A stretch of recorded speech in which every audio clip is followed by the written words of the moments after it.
Greetings, ladies and gentlemen. Welcome to Maestro podcast. Today's topic is actually a rhetorical question, and it is: who is really in charge of Nigeria?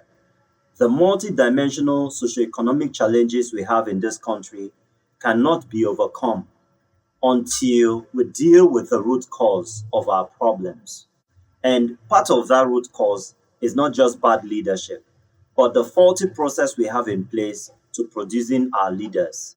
On the previous episode of this podcast, I drew attention to the trend that during election cycles in the country, our frontline presidential candidates are compulsorily compelled by unnamed individuals or systems to attend presidential debates in Chatham House, London. And at the end of the day, the worst performed presidential candidate at the debate is made to be announced as winner of our presidential elections. If you ask me, this is actually the crux of our leadership crisis. And of course, we know that everything rises and falls on leadership. So if we don't get the leadership right, everything falls apart.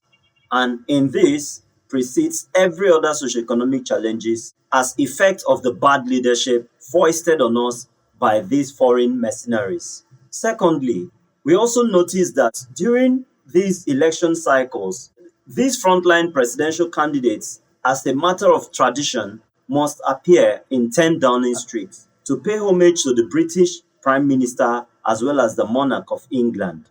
We usually don't see this happen for other independent nations in Africa. Why is ours different? Why is our case different?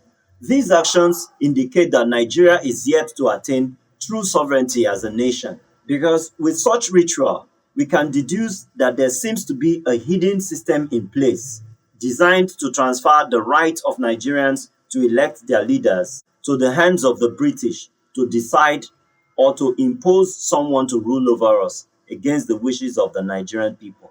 Of course, we all know the implication of that the person installed must needs work according to the dictates of those that installed him.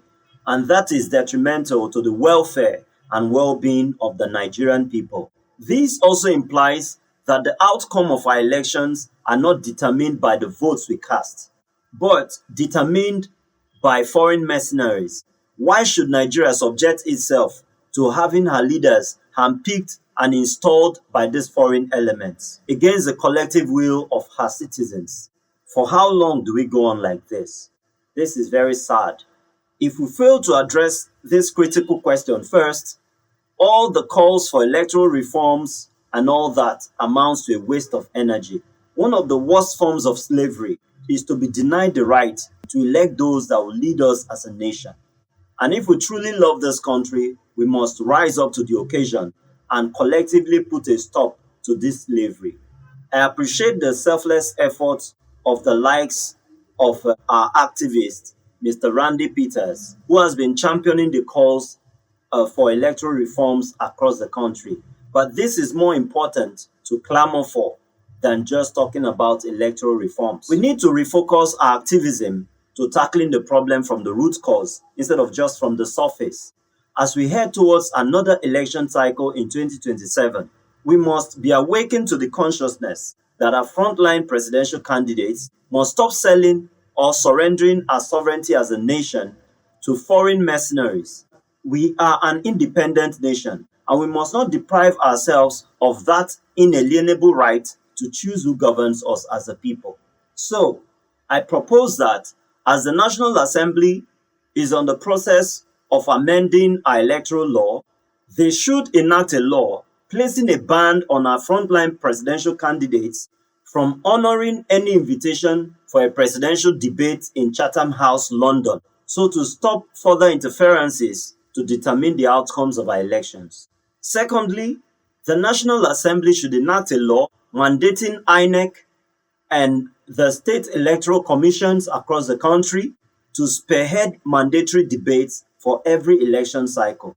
Such debates should involve civil society groups, international observers, the media, and local observers.